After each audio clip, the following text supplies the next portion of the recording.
Okay, so firstly, I just want to do a quick check that everybody, if somebody can see this, then I know that you can all probably see this, that someone can just chat in the feed. Absolutely fantastic. Getting a thumbs up from Cara that you can see the presentation that's in front of us, so that's good. Okay, wonderful. So firstly, an official welcome to what is the first, and who knows, maybe the first of many, Talent Skills Summit, which is essentially just a webinar for you, our Talent Engage members, who are contractors, both past and present. And we're really keen just to kind of step you through some of our findings that obviously in this current and post-COVID world that we're seeing in some of our data specific around skills and the jobs market. So I'm the one who's been chatting to you and waffling about the weather and where you're all coming from. My name's Ian Tyler. I'm the Chief Strategy Officer for Talent. I'm based down on the Mornington Peninsula, just outside of Melbourne, and I give you my warm welcome. Yeah, and kia ora, my name is Cara Smith. I'm the General Manager for Talent in Auckland. And yeah, my warm welcome coming from a cold and rainy Auckland though. And I probably, unlike many of you actually, I am not not at home. I'm back in the office today. So coming to you from Auckland CBD.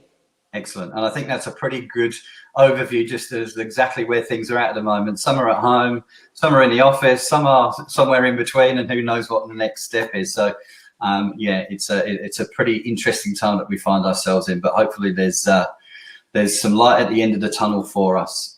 Okay, so some of the data we're going to go through, we just want to kind of just disclose where we're getting a lot of this information from. We've got partnerships through Talent Engage, as you'd be aware. And if not, we'll keep kind of trying to raise that flag that you should be having a look at Engage and some of our partnerships that we've got available for you there.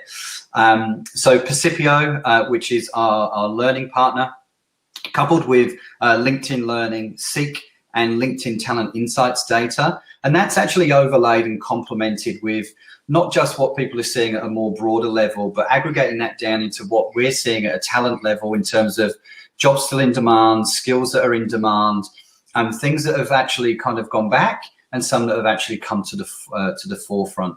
So these are our key data sources, but as I say, it's overlaid with the reality of what we're seeing in our individual locations. So as it's not just broad brush data, it is real specifics to our particular markets in where you guys are all located.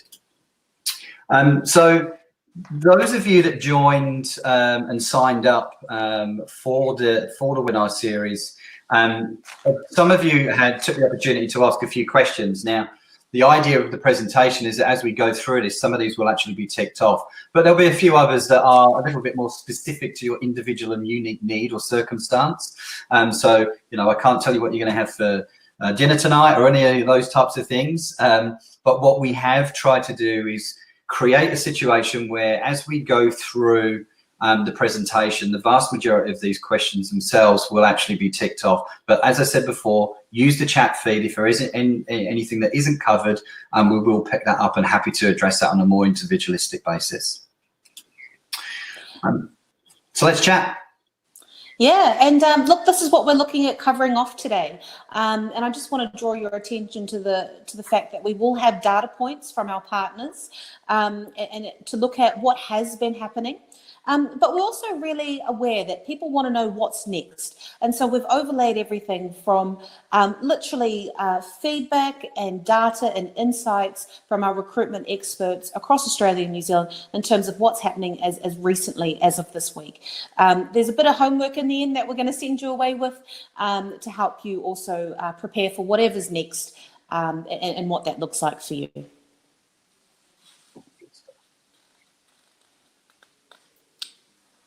So upskilling in 2020, the ABC estimated, and it was an estimation, that people would have an extra 1 billion hours of time due to COVID. Now, those of you that have had kids homeschooling or had your job just literally moved to home, or even those that unfortunately contract roles might actually have come to an end, it's a full-time job looking for another job. So I'm sure every one of us would appreciate the fact that that 1 billion hours of what's been made available to us through this COVID scenario doesn't feel like we've had 1 billion hours of time, because I think all of our days and hours contributing to work have elongated significantly. According to some surveys that have been conducted by OneCore, 65% of contractors plan to upskill or side skill with some kind of side hustle, if you will, over the next 12 months. And that's then supported with some interesting data. 44% of LinkedIn respondents to some survey have actually spent more time learning online due to COVID-19.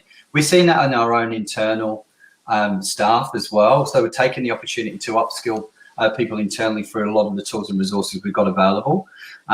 So it does kind of support that as a statistic. Secondly, 25% of respondents have also said that they'll be spending more time working on their resume and their online profiles. And we're going to make a bit of a call out here that with LinkedIn, it's really, really important, and it might sound so obvious that LinkedIn really needs to be seen as your online resume. And the reason I call it out is many contractors, candidates, certainly in the high demand areas of skill demand, have actually tried to hide themselves somewhat. And now is the time to actually not be hiding, to do a bit more of a show and tell, and to be quite explicit about the skills and learnings that you have got, and really beefing up your LinkedIn profile so as you can be found is really, really critical in times like these.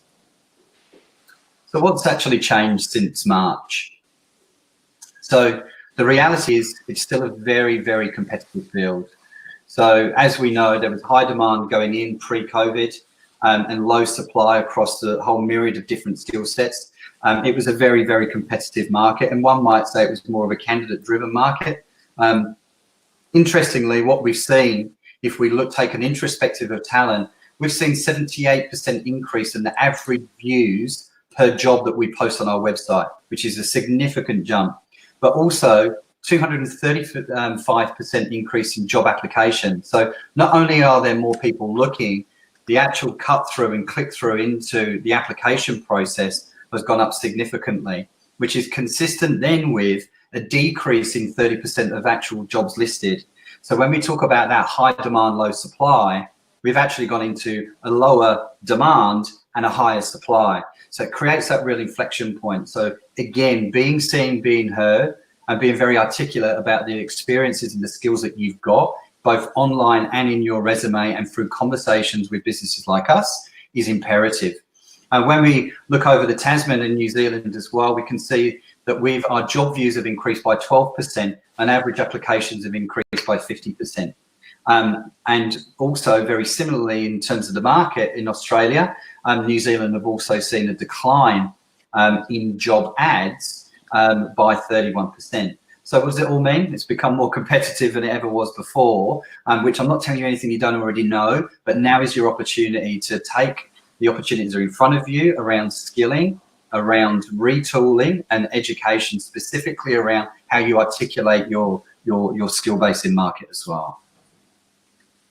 So looking at job ad growth, according to our partners over at Seek, the tech job growth ads have decreased by 33%, which again is not uncommon.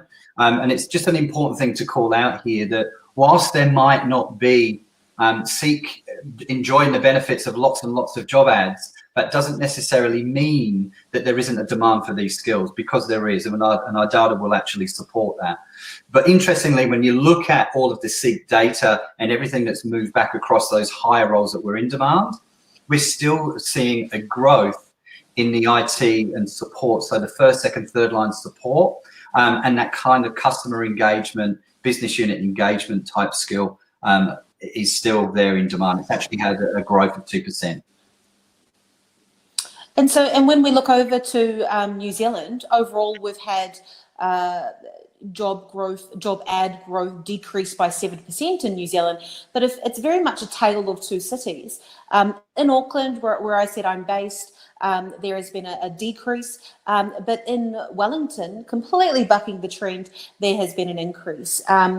What's quite interesting is in comparison to Australia, we also are seeing an increase in the IT support roles.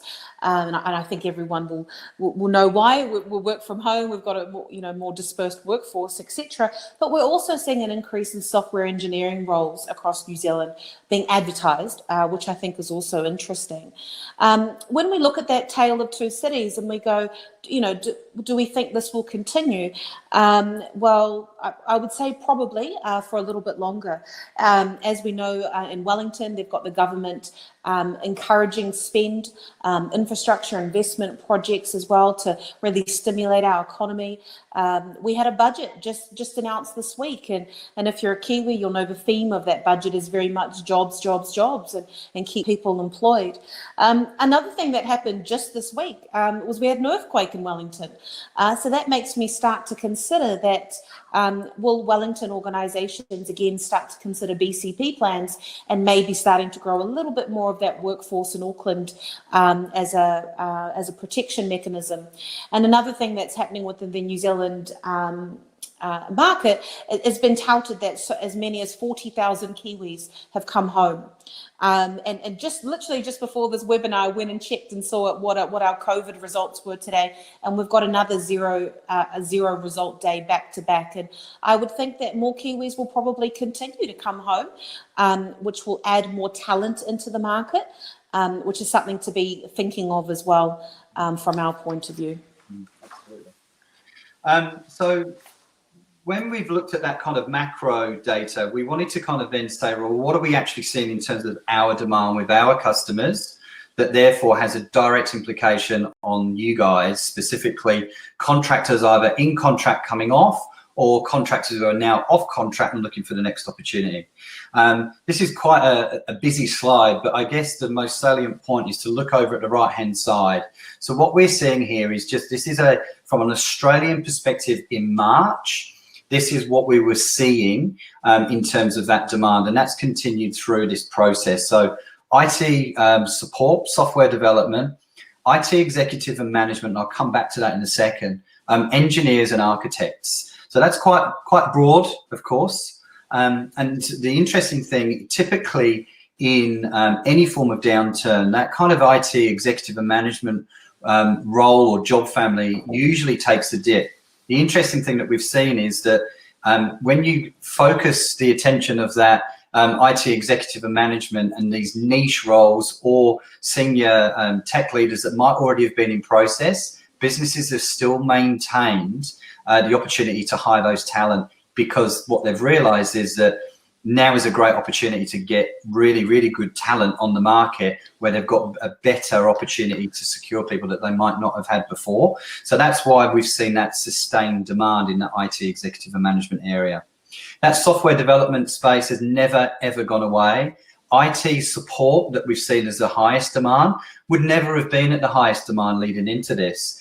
It's really jumped up, and that's as a result of Kara's said that businesses transition into that work from home environment. The guys that do an amazing job of keep the lights on, our internal IT help desk guys that, walk the floors and keep things ticking along for us. It's really kind of put a lot of pressure on those, and also in that demand area. So that's a really interesting area to focus on, which is actually, again, the tale of two different stories here. In New Zealand, it looks a little bit different. Yeah, and so IT support continues to be, from a live job perspective in March, more than a quarter of all the jobs that we were recruiting on. But as does software development continue to be significant demand. As you step into the other roles, it's finance, sales and BD and project management. And I guess if you kind of weaved a little bit of a story around that, we've got, organisations looking to keep the lights on, as Ian said, organisations looking to, ensure that they're looking after their product development, etc. Finance, we're doing a lot of reviewing of spend, expenses, a lot of data modelling. sales and BD on the other side, trying to increase revenue wherever possible, and project management as people start to consider how do we get things moving again. Just to touch on as well, within software development, what we've seen as the subsectors of skills is very much around the front end and mobile development skills as well. And interesting, we've started to see some little startups around work health and safety apps and things like that, and organizations that are popping up in a response to things that are happening within the market. And it's not explicit in this graph, but I do have to bring attention to it because it was so significant that in the depths of level 4 lockdown right through till now, just this week we've got a new role for Salesforce developers. And I think that goes to show, it's similar to what Ian was talking about with software development, is that these candidates are so hard to find in any market that our clients continue to look for them no matter what. The talent pools are short, our borders are currently closed, and Salesforce developers and consultants are still very, very much in demand. And that's really the next area for us to focus on, is now get deeper into specific roles and job family groupings. So this is something that's come from all of our regional leaders as well as the individual offices making a contribution to this, because, you know, quite explicitly we're saying, what are the in-demand skills right now as of this week? So to be quite specific, this was what is the demand looking like last week and this week to date, and this is exactly what we're seeing. I've got two major call outs here that you can see on the slides. One is data everything, exclamation mark, and the other one is project everything. That really has not dissipated at all. What is coming through as an absolute need and desire from most employers is that if there's data analytics, data science, data insights, as well as project program, anything within that PMO environment or ePMO environment is in significantly high demand. There's a couple of things that could be driving that, right? Outside of the kind of current COVID scenario, but also thinking about where we are fiscally. Organizations looking at what do we need to do to right size, upsize, merger acquisition as businesses taking opportunities to look at business consolidation and acquire other businesses. But also from a data perspective, we need to, from a fiscal standpoint, get into and interrogate our customer base, our internal data, to be able to articulate that in an external fashion as well.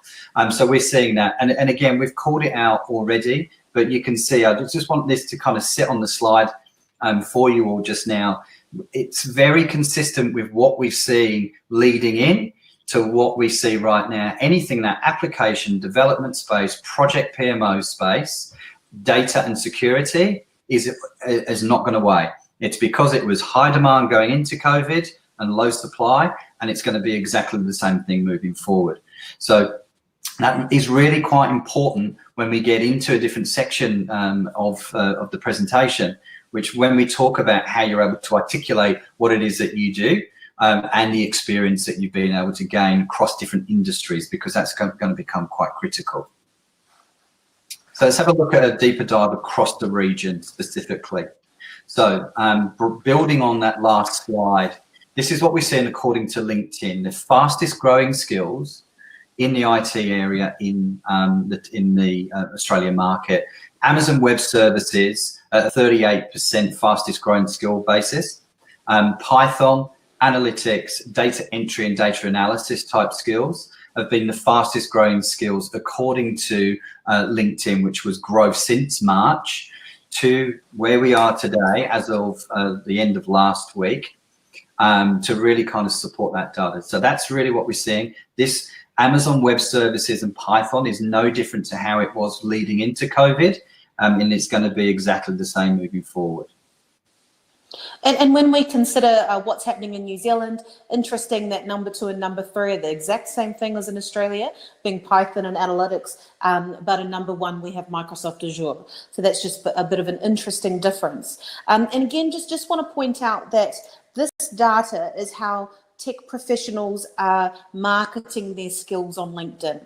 And it could be an indication of demand, It could be an indication of increased uptake in tech or projects within the businesses that they're working in, but it's important to realise that's where this data is coming from, and interpret what it could mean for the future.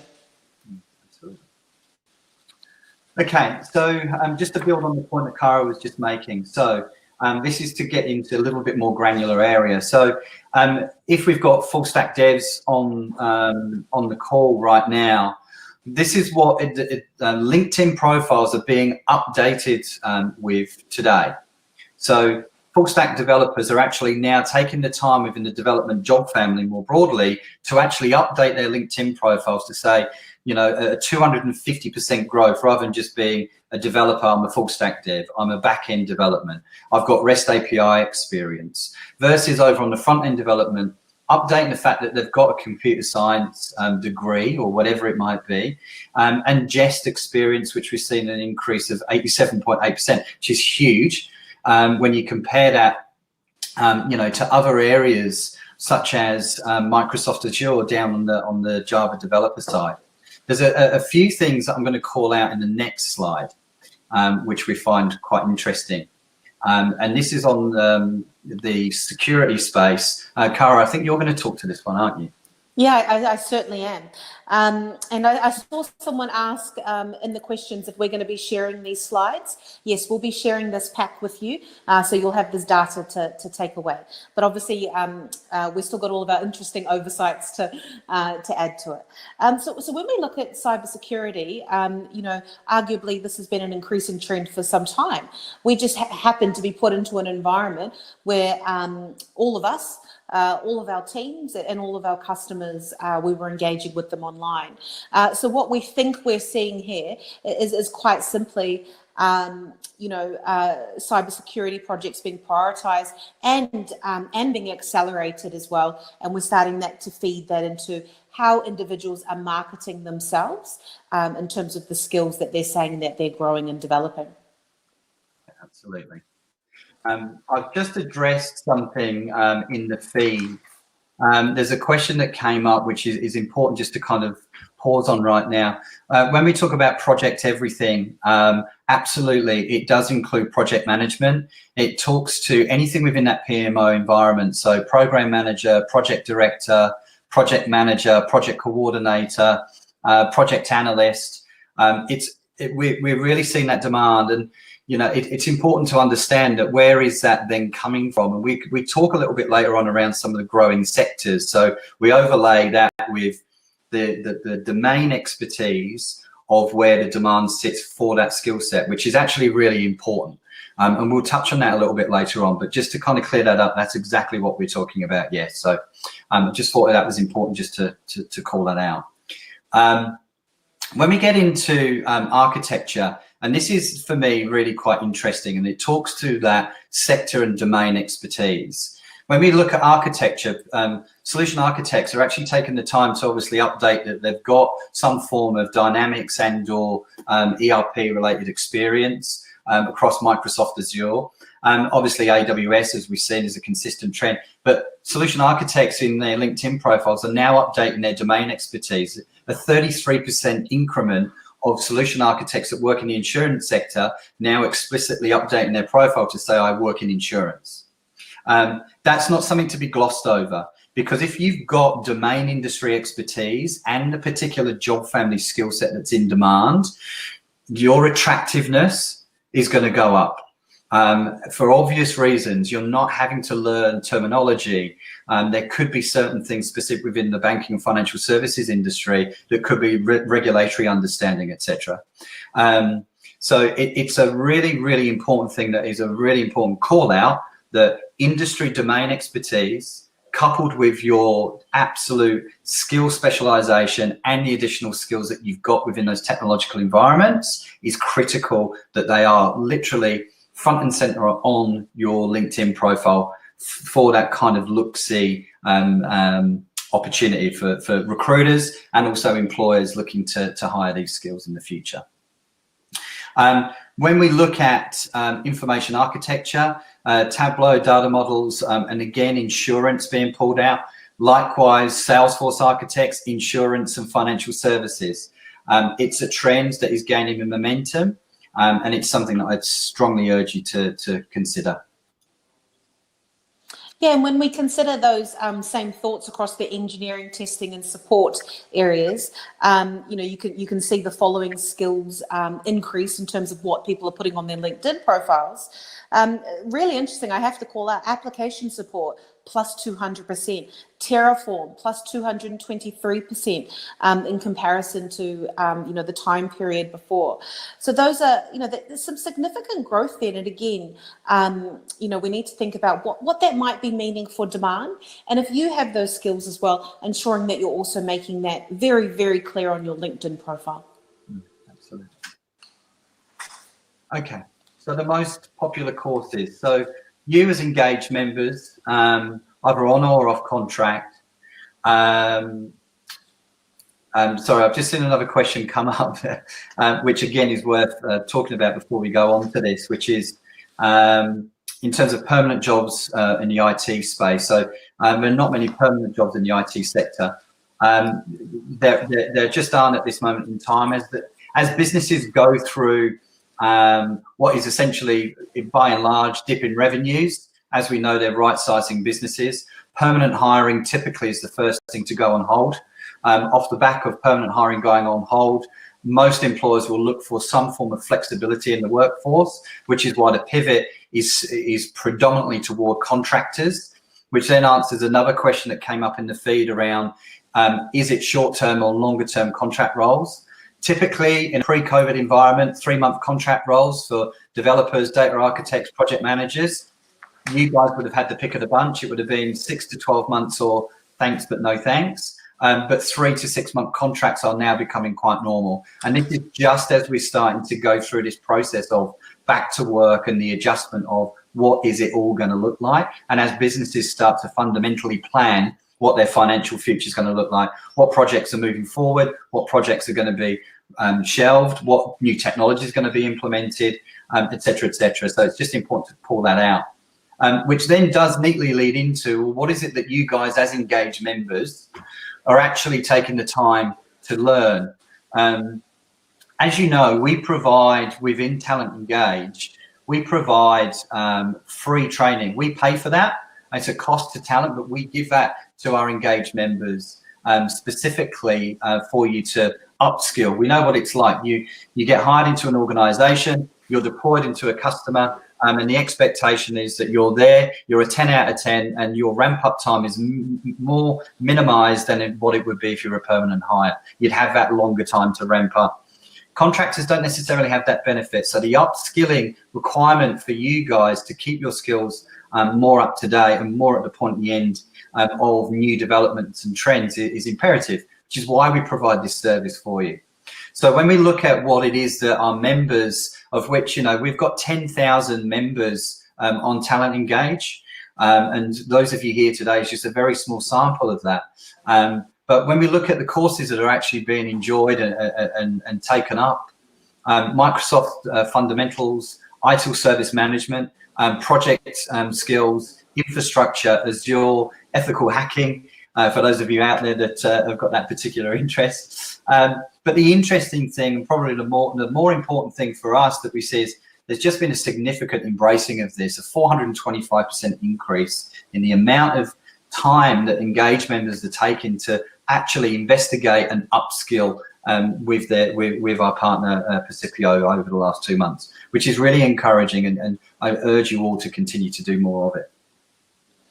Yeah, and we look to one of our other key partners, LinkedIn. These are the top 10 courses that have been viewed on LinkedIn in April globally. And it's not a surprise when you actually read the titles of them, because we've had to incredibly quickly adapt to either working entirely from home or preparing to work from home in the future, and managing remote workforces. So it's great to see that people have grabbed onto these resources and really utilizing them. But if you kind of look at them, you can put them in 2 buckets. One, the hard skills. Quite simply, we all had to figure out how to use Zoom and Teams. And I can assure you, before yesterday, I'd never been on a webinar platform as a host before, but we've had to really quickly figure these things out. out. And on the softer skills, resilience, stress. Times are tough right now. Comm skills as well, in terms of being able to communicate across different platforms. So we'd encourage you to take advantage of these types of courses as well. If we look to the next slide, we can see in terms of the types of LinkedIn or the types of skills that people are putting on their LinkedIn profiles in terms of aligning with what they believe will be the necessary skills in a growing remote workforce. As you can see, Zoom plus 6,000, percent virtual work, virtual teams, collaborating solutions. And again, looking at in April, over 10 times as many people watched mindfulness and stress management on courses in LinkedIn Learning in comparison to the same time period in February. And if we go to the next slide as well. And again, thinking of, if we're focused on needing to build resilience, we acknowledge people are stressed, potentially anxious. It's been really hard working from home, and there's potentially even more stress and change to come, especially as people start phasing back into the offices. Talent has been incredibly proud to partner with Headspace in order to offer you free premium access to Headspace. I'm not sure if you've ever used Headspace before. I personally use it every night. I go to sleep with the sounds of the beach washing it and things like that. And there are an incredible amount of resources on there for yourself and for your family as well. So if you haven't yet been into Talent Engage, to which you're all members of, and utilized, got in there to utilize Headspace, please do so. We'd really encourage you to. So let's have a look at some of the skills and sectors. So what we've got here is a broad industry overview, and then we break that down to what we're actually seeing as well. So if I call out what industry leads such as KPMG, Deloitte, IBIS, and Information Age are saying are some trends starting to creep in. IBIS, let's just call out a few there: online grocery, shopping, payments, and e-commerce. I would say that that's a fairly good bet. Likewise with Deloitte, payments, healthcare, bio and pharma. And over to KPMG, if we look at that, we've got digital transformation is going to accelerate, absolutely. We're already seeing and hearing that, certainly from conversations that we're having more broadly. Also remote education, home delivery. Remote education, I think, is going to be something for us all to seriously watch out for. I think that's going to be a very interesting and buoyant market. Likewise, Information Age, that kind of data-driven agile health, allied health sector and e-commerce. There is some common themes across all of this. E-commerce, the ability to be able to do that procure to pay, and then that pay to home delivery. I think that's a really interesting common thread through all of this. But then let's actually overlay that with what we're actually seeing. So this now talks to where, if we were to put all of the customers where we've had those roles in demand across those skill sets, these are the customer groupings where we're seeing it. So the good thing is that a lot of the client base that we already have at Talent globally actually aligns to some of these core in-demand skill areas and sectors that are probably going to continue to boom. And again, this is where I highlight the fact that if you have domain industry expertise, you have to be able to put that front and center. It's going to become more and more critical as you move forward. So government, e-commerce, infrastructure, whether that be across the engineering, procure, construct, maintain, mining services type businesses, likewise health and aged care for obvious reasons. Financial services and fintech is never going to go away. That's always going to be a continuously on and an evolving sector, as it is with anything that's technology driven. But these are the things that we're seeing. This is from our actual customer demand that we're seeing over the last couple of months. And then more broadly, breaking that down into from the sectors and the locations of demand, these are the skills that are in demand today, which really just gives you a bit of a map and an overview of where the skill demand sits. So over in Auckland, AI, analytics, BI, project, likewise down in Wellington, business analysis, project managers and developers.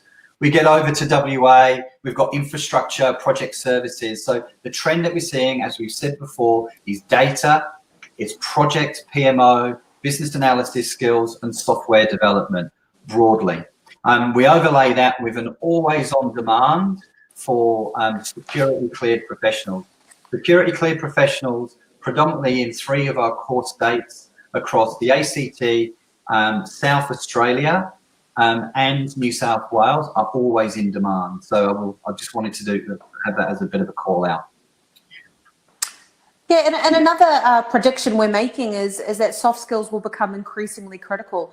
And our partner Percipio has suggested the 3 top headlines really around interpersonal, intellectual, and communication. And as we drill down into those more, managers or project managers or contributors to product development, every single one of us finds ourselves working in a more geographically distributed workforce. And so that ability to collaborate and to work in a team that you might not be able to see each other face to face for a couple of months to come. And leadership is incredibly critical. We're preparing for or trying to solve real life problems now, but also trying to solve problems in the future as well. A lot of organizations need to future-proof their business and to consider how they're going to come out of this COVID environment, not only surviving, but also thriving. And for that, we need incredible cognitive ability skills, problem-making, decision-making, critical thinking, etc. We believe we'll see an increase in that. And you might be looking at the third going, communication, the writing, speaking, listening seems overly simplistic. But if you think about as working in, again, such a distributed workforce, we've had to become pretty, much pros overnight at communicating and collaborating and influencing from a comms point of view on multiple different platforms. And I could only think that these skills are going to increase. I'd just call out again that I would believe that you're going to start being asked these types of questions against these types of soft skills when you start to go for interviews again as well. So really think about how you could demonstrate these skills as well. Absolutely. Yeah, that's a really good point. The interview style that you'll be going through today will be very different to the interviews that you would have had before for obvious reasons.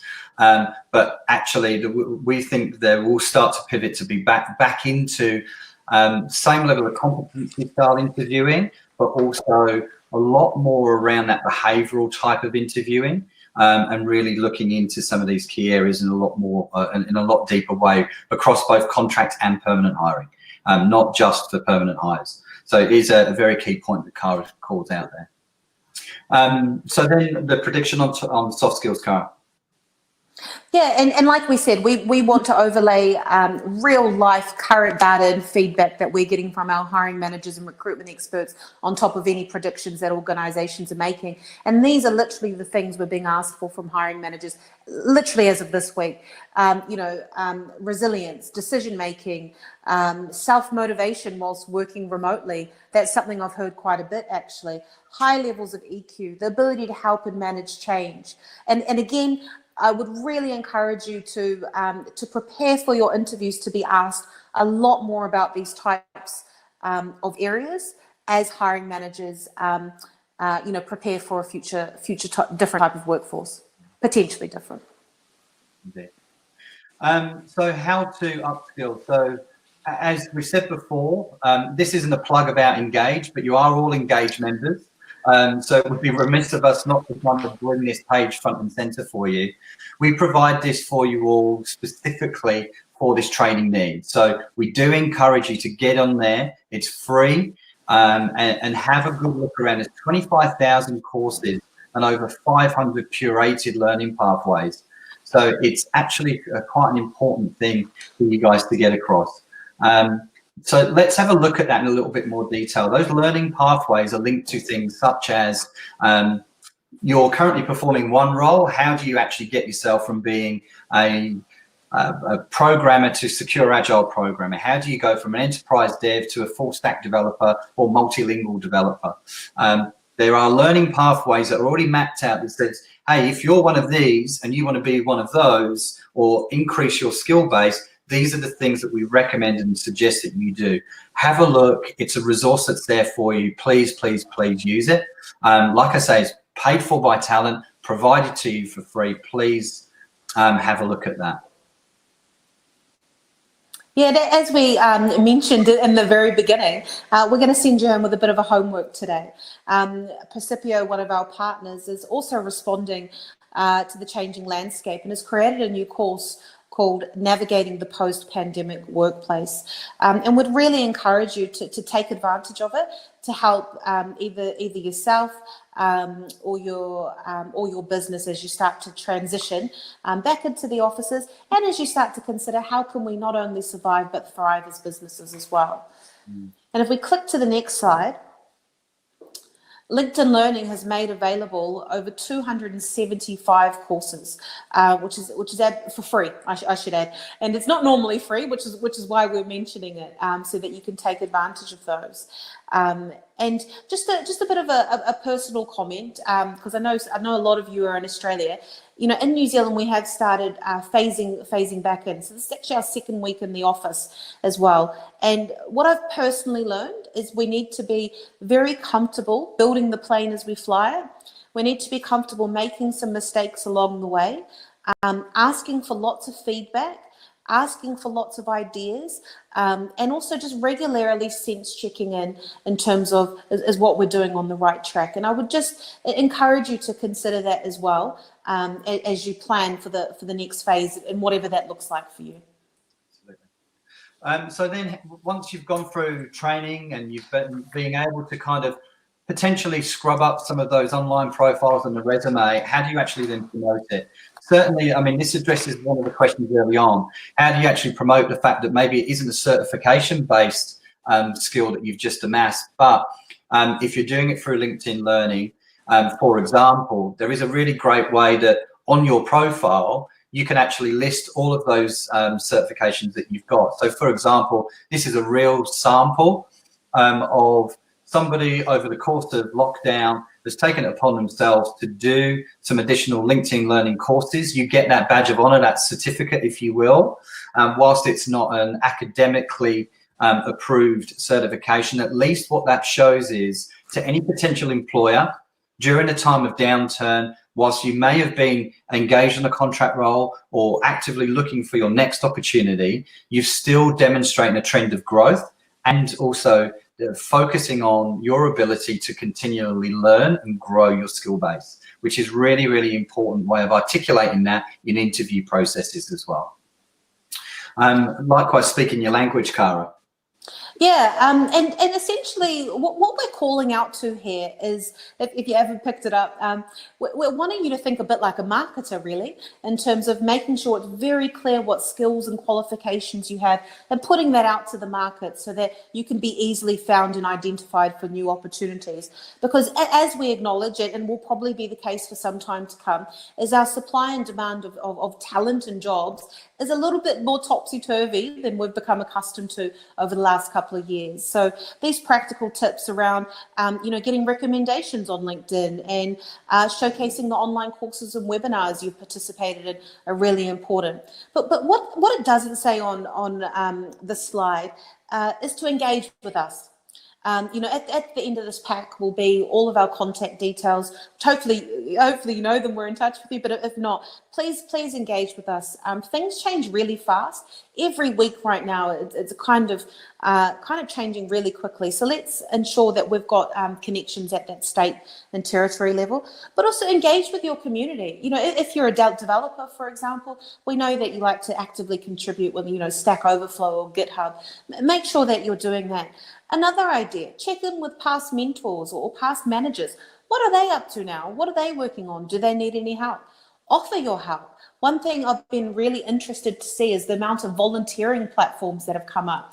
And you never know when you volunteer your time or when you just kind of be a bit more proactive, what types of paid, obviously, employment opportunities can come from that. So I just really encourage you to action lots of these practical tips to help secure your new role. Yeah, absolutely. And I think it's also important. I've seen a few questions popping up which I flagged because we may run out of time, but just in terms of, we produce a salary update, a salary guide. We've got all that data across permanent hiring as well as contract roles. and we will be publishing that more frequently as we go through this process, and that will link with this. So roles in demand, likewise, what that's doing in terms of impact on roles, up, down, any movement in that as well, which I think is also quite important. That is us. We have finished. We have literally hit the 1 hour, which was our pledge. However, I am conscious of everybody's time, but Cara and I are happy to stay on the call for another couple of minutes. If you've got any particular questions, what I will do, please pop them in the feed. But what I will do is I flagged a few here that we can start to address. So a couple of more statement than a question. Looks like many companies are outsourcing to India, is a statement that's been made. Yeah, look, outsourcing as a trend, onshoring, nearshoring, whatever you want to call it, has certainly gained in momentum realistically over the last 20 years. That started to change depending on the industry vertical in which you operate, whether it be regulatory driven, whether it be contact center outsourcing with some technology supporting that, and or looking at infrastructure outsourcing in any form of cloud environments as well. Is that going to go away? No. Is it going to increase? Who knows? We're not seeing that right here, right now. I'm reading it, but we certainly aren't seeing that in terms of demand. But we also read a lot of things. So it is important to kind of deal with the reality and the things that we can influence and control. Is there going to be an increase in outsourcing? Possible, highly possible, but we honestly can't say. There was another question here, comment on rates. And I'll throw this to you, Cara. I'll be able to comment on rates for contractors. It appears that contracting companies seem to put the squeeze on contractor rates. Is that something you'd like to tackle? Yeah, and if I think at what's happening on the ground, we are experiencing that. When contractors are coming up for extension, organisations are taking the opportunity to go, hey, times are a bit tough right now. Is there a little bit of flexibility, either by the agency or by the contractor themselves, or by both? And what we're finding is that by demonstrating some level of flexibility and being committed to that organisation and whatever the program is longer term, that's actually paying off. I would expect that's a trend that's to come, that's to continue for a little while. But we must remember a lot of this is supply and demand. You know, if there's less contracting opportunities available and there's increased demand available, then we're going to start to see some of those probably historically pretty high rates even out a little bit. And I would try think about it. What I'm recommending to people is I would try think about it just a little bit longer term. $5 here or there. I know myself, I'd rather stay in employment. Yeah, absolutely. A couple of other things that I'll build on. A very, very good point raised here. Is the LinkedIn certification of completion as well regarded by employers, or is it better to go for exams and certification? I would say both. Easy for me to say because I'm not the one doing it in terms of that time allocation. Is it better to have exams and certification? Yes, it is. That would be my personal view. For ease and less friction, and in terms of time commitments around LinkedIn learning, badges of honor, consolidation of knowledge that you're able to share on a public profile, certainly a lot easier to do over and above Percipio courses that you can build up credits over time that work towards certifications and exams. So that was a question. I just want to put that out there. I think that would be my response. Cara, would you agree? Yes, I would agree. And look, you guys might have seen that funny meme going around going, you know, what were you doing during lockdown? It's looking for toilet paper. And that just came to me straight away. And I think that will be an interview question of the future. What were you doing during lockdown? And when I talk to hiring managers, they often go, if someone's really serious about Azure or really serious about, app development or whatever it is, then they would expect them to be contributing to them getting better at it.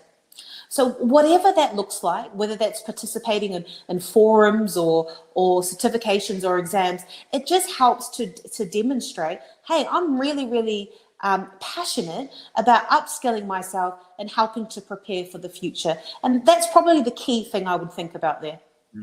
Yeah, absolutely. You know, it's such an individualistic role that you guys do in terms of when you're a contractor going to an organization, you're usually joining a team or a project. You've got to be able to hit that ground running. And it can be quite intimidating, somewhat feeling of isolation. So I really do encourage you, wherever possible, upskill, keep, you know, your skills really sharp. And do whatever it is that you can on that soft skill, building those networks, collaborating with colleagues past and present, because as you know, referrals from other people that you've worked with are also of great value. It does remove friction from a recruitment process if there's people in the organisation that are also endorsing that you're a good hire and you're going to add value to the team. Overlay that with refresh skills and some learning and development you've done yourself that's been provided through talent, then I seriously encourage you to do so. I'm going to call stumps there. There are a number of other questions that have popped up which we've tagged, and we really appreciate your time, and we wish you all the very best. We really do. So thanks very much from talent. Cheers, guys.